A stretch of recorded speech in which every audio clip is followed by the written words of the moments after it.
I know this video won't get many views, and honestly, I don't really care. I'm writing and saying this as a diary for my future self, or for anyone who, like me, creates art, whatever is in the form of short films, feature films, paintings, performances, or even projects like starting a YouTube channel. Almost 2 years ago I started college, and now I'm close to finishing. I'm studying 3D animation design, all to become... Honestly, I'm not quite sure.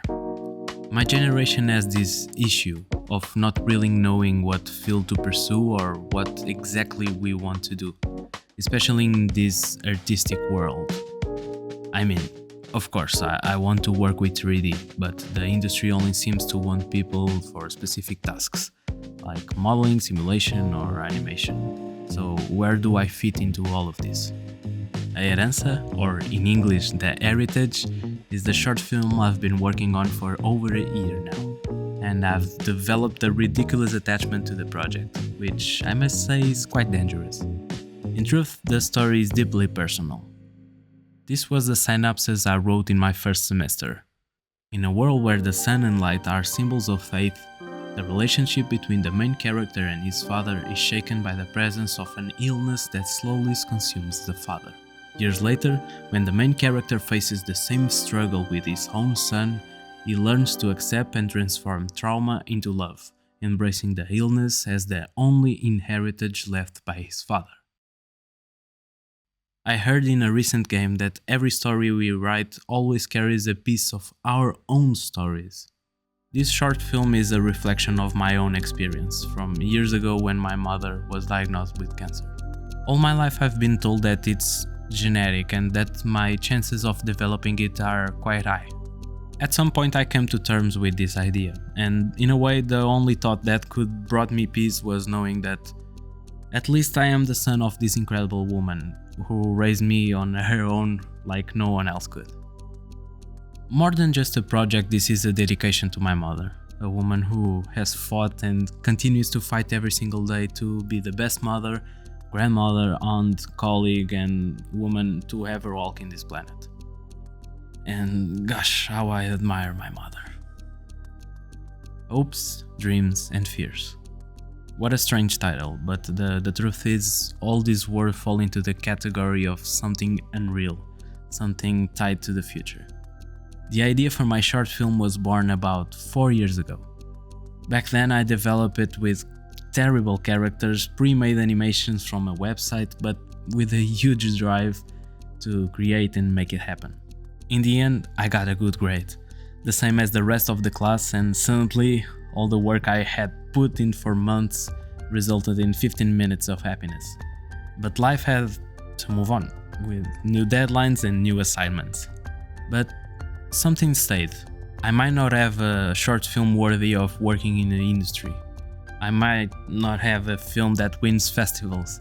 I might not have the skills needed for an amazing job, but I gained the experience.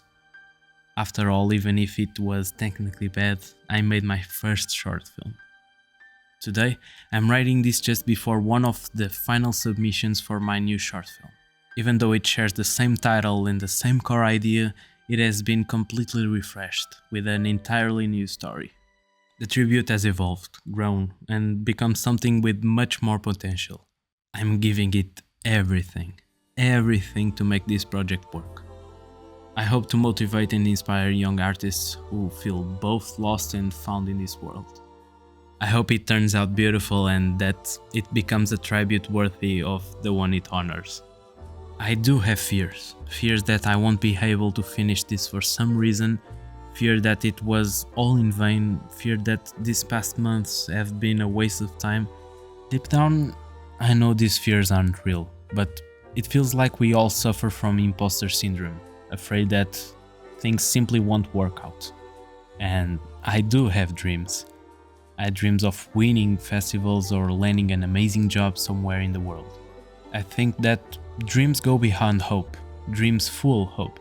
Fear can block dreams, but hope can help us overcome them. Maybe without hope, dreams turn into frustration and then fears take over. But fear is also what gives us the instinct to survive. the thing that makes everything possible. Will the short film be successful? The definition of success is different for each of us. For one person, success might be running a multi-million-dollar company. For another, just having a home. For me, success would be creating my own stories and impacting the people around me while building my family. It's not a fixed thing, so we should focus on what success means to each one of us instead of chasing society's so-called success standards. I really want to keep talking about this short film and turning into something beautiful, not just visually but symbolically. When things calm down and I have more time, I would love to make more videos about the entire process, as many of you asked. So support this 3D guy out here. If you like this little video or if you just want to learn more about this project, believe me, it helps a lot. Support those around you, because you never know what someone is going through, even if they are smiling all day.